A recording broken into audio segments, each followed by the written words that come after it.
রাজ্যে 100 দিনের কাজে দুর্নীতির অভিযোগ। সেই দুর্নীতির অভিযোগে গতকালই একেবারে ম্যারাথন তল্লাশি চালিয়েছে এনফোর্সমেন্ট ডিরেক্টরেট। গতকাল 4 জেলা 6টি জায়গায় ম্যারাথন তল্লাশি চালিয়েছে ইডি। আর এবার দুজন পঞ্চায়েতের প্রাক্তন এক্সিকিউটিভ তাদেরকেও তলব করা হয়েছে। প্রকাশ সিনহা আমাদের প্রতিনিধি এই মুহূর্তে রয়েছেন আমাদের সঙ্গে টেলিফোন লাইনে। প্রকাশের সঙ্গে কথা বলবো, কিন্তু তার আগে আপনাদের জানিয়ে রাখি পঞ্চায়েতের প্রাক্তন এক্সিকিউটিভ অ্যাসিস্ট্যান্ট রথীন্দ্র দে এবং তার বোন ইতি চট্টোপাধ্যায়কে তলব করা হয়েছে। প্রকাশ সিনহা রয়েছেন আমাদের সঙ্গে। প্রকাশ, শুক্রবার সকাল 10:30টায় সিজিও কমপ্লেক্সে এদের দুজনকে তলব করা হয়েছে, কি কারণে তলব? না দেখো, আমরা দেখলাম গতকাল সারাদিন ধরে 6টি জায়গায় তল্লাশি অভিযান চালান ইডির আধিকারিকরা এবং নতুন তদন্ত তারা শুরু করেন। মনরেগা স্ক্যাম এবং 100 দিনের যে কাজের যে টাকার নয়ছয় হয়েছে দুর্নীতি, সেই অভিযোগ, সেই তথ্য সামনে রেখেই তল্লাশি অভিযান চালানো হয়।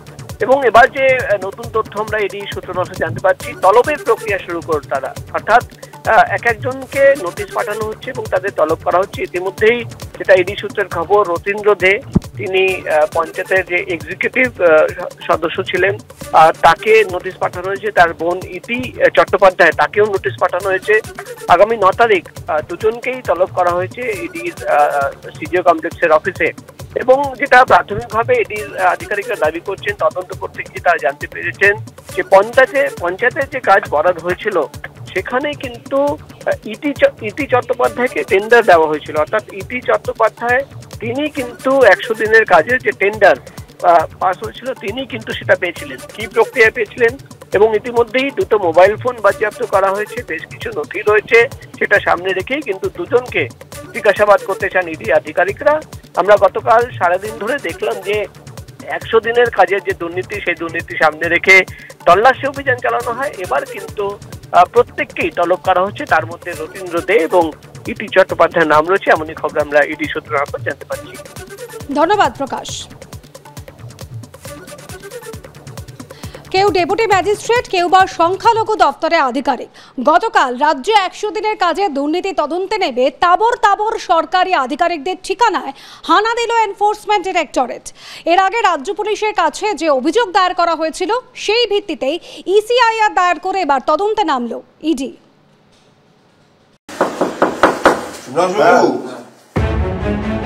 100 দিনের কাজের প্রকল্পের টাকা নয়-ছয়ের অভিযোগে মঙ্গলবার বাংলায় 6টি জায়গায় ম্যারাথন তল্লাশি অভিযান চালালো ইডি।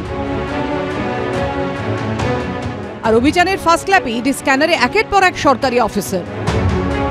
মুর্শিদাবাদের বর্তমান ডেপুটি ম্যাজিস্ট্রেট ও ডেপুটি কালেক্টর সঞ্চয়ন পান থেকে শুরু করে বেলডাঙ্গা 1 নম্বর ব্লকের প্রাক্তন বিডিও, ঝাড়গ্রামের সংখ্যালঘু দপ্তরের বর্তমান আধিকারিক শুভ্রাংশু মণ্ডল 2013-র 29শে অগস্ট থেকে 2018-র 31শে অগস্ট পর্যন্ত বেলডাঙ্গা 1 নম্বর ব্লকের বিডিও ছিলেন তিনি। এই সময় 100 দিনের কাজের প্রকল্পে বিপুল অর্থ নয়ছয়ের অভিযোগ ওঠে। এমনকি ইডি স্ক্যানারে রয়েছেন খানাকুলের জগৎপুর গ্রাম পঞ্চায়েতের নির্মাণ সহায়ক সন্দীপ সাধুখাও। ভুয়ো জব কার্ড, ভুয়ো অ্যাকাউন্ট তৈরি করে অর্থ নয়ছয়ের মতো ভুরি ভুরি অভিযোগ উঠেছে সরকারি আধিকারিকদের কয়েকজনের বিরুদ্ধে। ত্রিসীমানায় কোথাও দুর্নীতি আমার খুঁজে পাওয়া যাবে না। সুতরাং এ ব্যাপারে আমি অত্যন্ত কনফিডেন্ট এবং তারা এখান থেকে কোনো কিছুই সিজ করে। মুর্শিদাবাদে 100 দিনের কাজে দুর্নীতির অভিযোগে 2019-এর 6 সেপ্টেম্বর বেলডাঙ্গা 1 নম্বর ব্লকের তৎকালীন বিডিও বিরূপাক্ষ মিত্র বেলডাঙ্গা থানায় একটি লিখিত অভিযোগ দায়ের করেন। অভিযোগ করা হয় বেলডাঙ্গা 1 নম্বর ব্লকের সুজাপুর কুমারপুর গ্রাম পঞ্চায়েতের তৎকালীন এক্সিকিউটিভ অ্যাসিস্ট্যান্ট রথীন্দ্র দের বিরুদ্ধে। রথীন্দ্র 100 দিনের প্রকল্পের প্রায় 17,07,450 টাকা তাঁর বোনের অ্যাকাউন্টে ট্রান্সফার করেন বলে অভিযোগ করা হয়। বেলডাঙ্গা থানায় 420, 406, 409 এবং 34 ধারায় দায়ের করা হয় এফআইআর। এর প্রেক্ষিতে 2021-এর 31শে জুলাই চার্জশিট জমা দেয় পুলিশ। তাতে নাম ছিল রথীন্দ্র দে, তাঁর বোন ইতি চট্টোপাধ্যায় এবং ওই পঞ্চায়েতের তৎকালীন ভিএলই ওয়াকিশুর রহমানের। 2022 সালে সেপ্টেম্বর মাসে এই বিষয়ে তদন্তের জন্য সিআইডির আর্থিক অপরাধ দমন শাখাকে নির্দেশ দেয় কলকাতা হাইকোর্ট। পুলিশের পেশ করা চার্জশিট নিয়েও অসন্তোষ প্রকাশ করে আদালত। এবছর 8ই মার্চের মধ্যে জেলা আদালতে রিপোর্ট জমা দিতে নির্দেশও দেওয়া হয় সিআইডিকে। এমনকি সূত্রের খবর, মুর্শিদাবাদ জেলা প্রশাসনের তদন্তে অভিযুক্ত পঞ্চায়েত অফিসারের বিরুদ্ধে অভিযোগ প্রমাণিতও হয়, কিন্তু তাঁকে শুধু বহিষ্কার করেই দায় সারে প্রশাসন। এরপর কিছুদিন এলাকা ছাড়া থাকলেও পরে ফিরে আসেন বহিষ্কৃত পঞ্চায়েত আধিকারিক, কিন্তু টাকা উদ্ধার হয়নি। এদিন তাঁর বাড়িতে 100 দিনের কাজে ব্যাপক দুর্নীতি হয়েছে বলে অভিযোগ করছেন এই সুজাপুর কুমারপুর গ্রাম পঞ্চায়েত এলাকার বাসিন্দারাই। কুমারপুর ডাঙ্গাপুর সাহেবপাড়া বিদ্যালয়ের অবসরপ্রাপ্ত শিক্ষক নবকুমার রায় 2006 সালে অবসর নিয়েছেন তিনি, বর্তমানে পেনশনভোগী। স্বাভাবিকভাবেই 100 দিনের কাজের সঙ্গে তার দূর দূরান্তে কোনো সম্পর্কই থাকার কথা নয়, কিন্তু জেলার 2017-18 সালের 100 দিনের কাজের তালিকায় জলজল করছে তার নাম। নবকুমার বাবু, আপনার তো জব কার্ড নেই। না, আমার জব কার্ড নেই। অর্থ পেয়েছেন, আপনি টাকা পেয়েছেন? না না, কোনো অর্থ পাইনি এবং ছেলেরাও পাইনি। এই পঞ্চায়েতেরই বাসিন্দা নিশীথ কুমার রায় 2014 সালে শেষবার 100 দিনের প্রকল্পে কাজের টাকা পেয়েছেন বলে দাবি করছেন তিনি, কিন্তু 2017-18 সালের তালিকায় রয়েছে তার নামও। 14 পর আর কিছু টাকা পয়সা পাইনি। সরকারি নথিতে দেখা যাচ্ছে আপনার নামে গাছ লাগানোর, আপনার জমিতে গাছ লাগানোর টাকা বরাদ্দ হয়েছে, সেই বরাদ্দ টাকা তুলে নেওয়া হয়েছে। আপনি কিছুই জানেন না? না, আমি কিছু জানি না।